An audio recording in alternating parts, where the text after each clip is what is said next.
Okay, let's dive into this. Welcome to This Explainer. Today, we're unpacking a wild concept from Future Tech Insider: weather manipulation. You know, it totally sounds like something straight out of a sci-fi comic book, right? But honestly, the reality of what scientists are actually pulling off right now is, well, it's way more nuanced than pure fantasy. So, let's just get right into it. What if humans could actually control the weather? I mean, it's the ultimate what if, isn't it? The source material opens with this incredibly profound thought, and you just have to stop and imagine the sheer capability of that idea for a second. We're not just talking about, guaranteeing a sunny day for your weekend barbecue.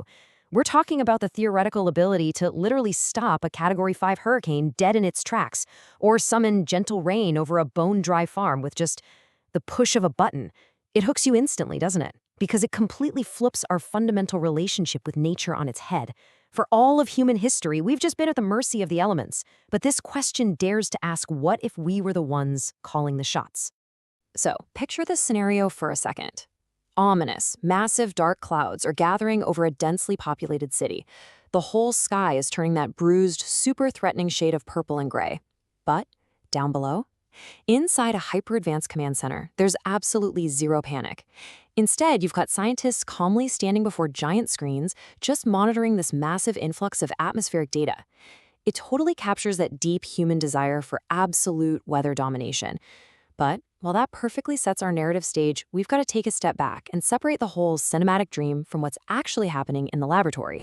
Section 1, our current tech arsenal, tools of the trade.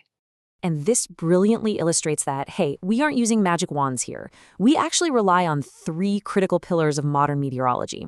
First up, satellites. These are literally our eyes in the sky, orbiting the globe and capturing planetary scale patterns in real time.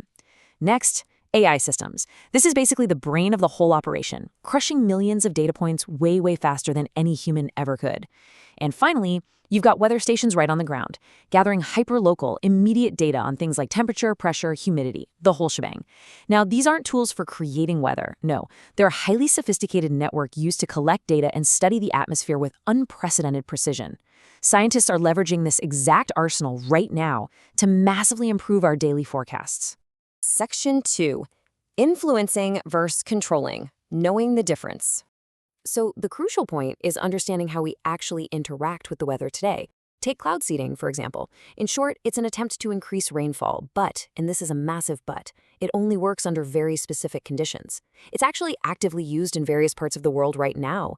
Essentially, if moisture-rich clouds are already hanging out up there, scientists can introduce specific substances into the air to encourage those water droplets to bind together and fall as rain. But here's the kicker. You can't just spawn a rainstorm out of a clear, blue, totally cloudless sky. You need the right ingredients to already be in the mix. It's a prime example of merely influencing or kind of gently nudging localized weather conditions. We certainly aren't commanding them from scratch. Because, you see, instead of trying to brute force the sky into doing what we want, a huge part of our current capability is all about anticipation.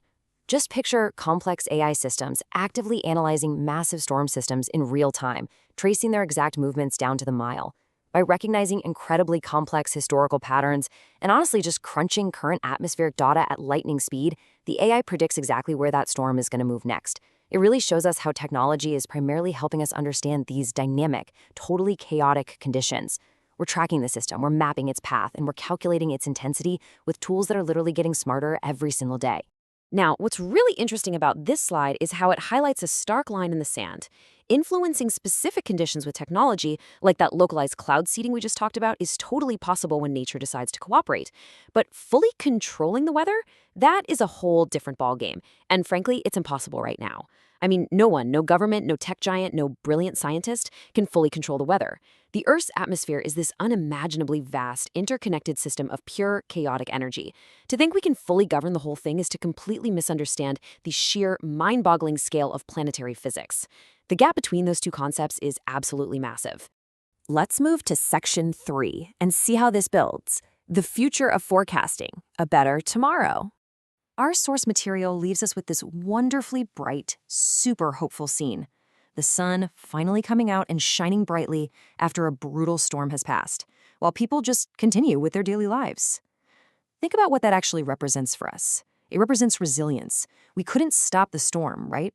But because our technology allowed us to track it, map it, and properly prepare for it, the disruption was minimized. Daily life gets to continue. The storm passes, the sun returns, and the community remains standing strong.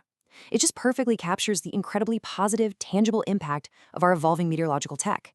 And as these systems keep getting better, that resilience is only going to grow stronger.